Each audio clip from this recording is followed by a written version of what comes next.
आज हम बात करेंगे एक ऐसे योद्धा की जिसके शरीर पर 80 घाव थे, लेकिन उसकी आंखों में आखिरी सांस तक जीत की एक जिद थी।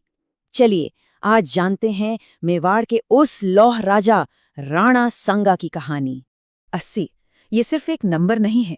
सोचिए, ये उन 50 लड़ाइयों के निशान हैं जो एक योद्धा ने अपनी जमीन के लिए लड़ी। हर एक घाव अपने आप में एक कहानी है, एक पूरे महाकाव्य का हिस्सा।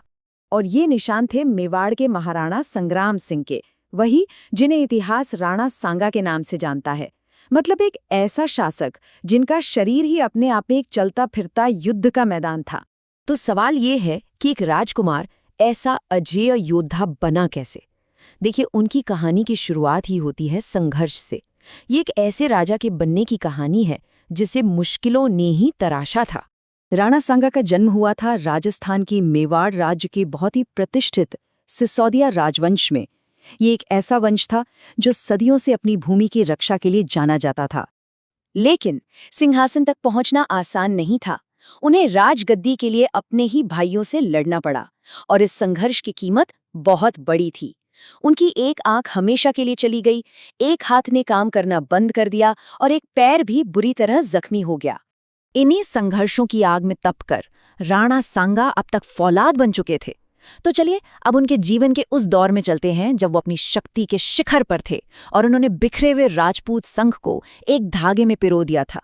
मेवाड़ का शासक बनते ही उन्होंने अपनी सैन्य ताकत का लोहा मनवाना शुरू कर दिया।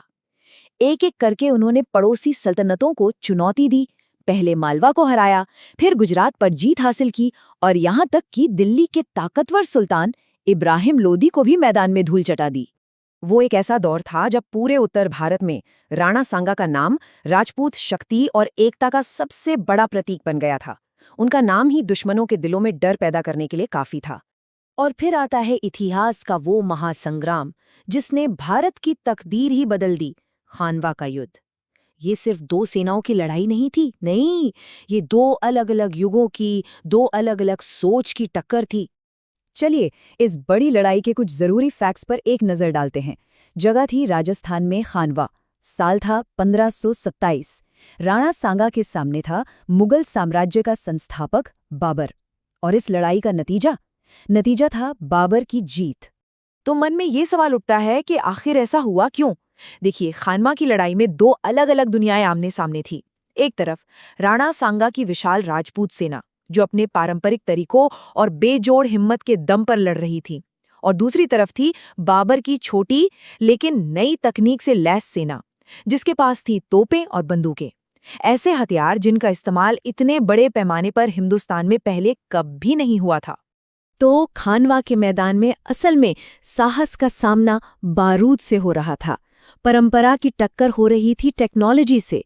ये सिर्फ एक लड़ाई का नतीजा नहीं था, नहीं, ये इस बात का ऐलान था कि आने वाली सदियों में हिंदुस्तान की जंगें कैसे लड़ी जाएंगी। तो क्या एक हार से पूरी कहानी खत्म हो जाती है? बिल्कुल नहीं। राणा सांगा की कहानी का असली मतलब उनकी जीत या हार से कहीं बहुत आगे है। चलिए उनकी इस अमर विरासत को समझते हैं। खानवा की लड़ाई में वो बहुत बुरी तरह घायल हुए। इसके बावजूद उन्होंने कसम खाई कि वो आक्रमणकारियों के खिलाफ लड़ाई जारी रखेंगे। लेकिन उनके घाव बहुत गहरे थे और 1528 में उनका देहांत हो गया। उनकी जिंदगी हमें एक बहुत बड़ी बात सिखाती है। एक सच्चा योद्धा हारने के बाद भी इतिहास में अमर रहता है। बात ये नहीं है कि आप गिरे, बात ये है कि गिरने के बाद भी लड़ने का जज्बा बचा है या नहीं। और यही वजह है कि आज भी राणा सांगा को उनके बेजोड़ साहस के लिए याद किया जाता है। उन्हें राजपूत एकता का प्रतीक माना जाता है और बाहरी आक्रमण के खिलाफ उनके कभी न झुकने वाले जज्बे को सलाम किया जाता है। तो आखिर में राणा सांगा की कहानी हमें एक सवाल के साथ छोड़ जाती है, क्या साहस हमेशा जीत से बड़ा होता है? इस पर सोचिएगा जरूर।